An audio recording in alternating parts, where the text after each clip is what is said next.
Hey friends, I have been sharing lately about how I have been healing my relationship with religion.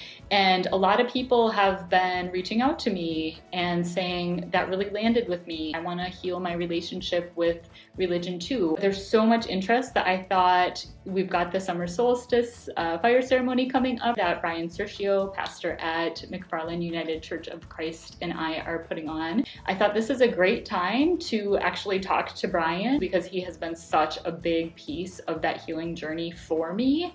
So I just wanted to ask you some questions, Brian, that are coming up a lot as I'm having conversations with people that are feeling like this resonates with them. All right, so this isn't really a question, but just an observation. So many people are carrying a lot of pain and shame and guilt because of how they were brought up with religion. How would you respond to that? Yeah. Well, my first thing would be to just say again, it breaks my heart that people have been so wounded by religious traditions, and I'll just speak, as a Christian minister, by the church and by the messages of the church, and so much guilt-laden, shame-inducing approaches to that faith. When I actually feel like at the heart of the Judeo-Christian tradition is the message that every one of us is loved unconditionally. And that if there is such a thing as original sin, I mean, going back to the early chapters of the Bible, I think it's more the story of how human shame came into being. It's more a description of that rather than people somehow disobeying God and being worthy of punishment as a result. So I wonder, where do you think that came from? Where did that guilt and shame and like this idea of like you have to be perfect and you're born a sinner and you have to constantly be asking for forgiveness? Like it sounds like that doesn't really align with you. So where do you think it came from? Well, I think it was a tragic misreading of that original story. But what people need to realize is that the doctrine of original sin, for example, wasn't codified in the church. It didn't become official Roman Catholic Church teaching until the 400s when a bishop named Augustine came up with that idea. So it wasn't really part of the official teaching of the first 400 years of early Christianity.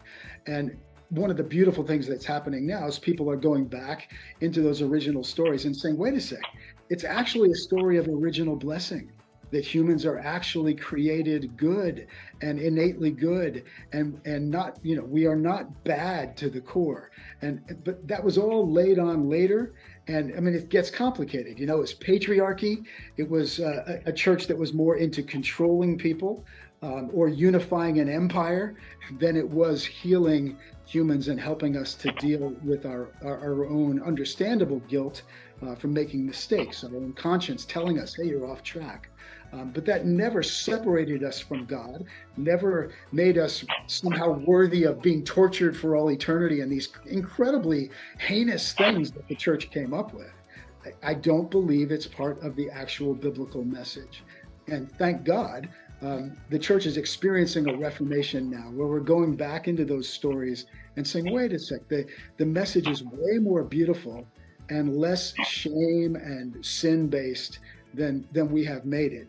And that gets into rethinking why Jesus died on the cross and all that stuff. And I preach a lot about that. I've written a book about that.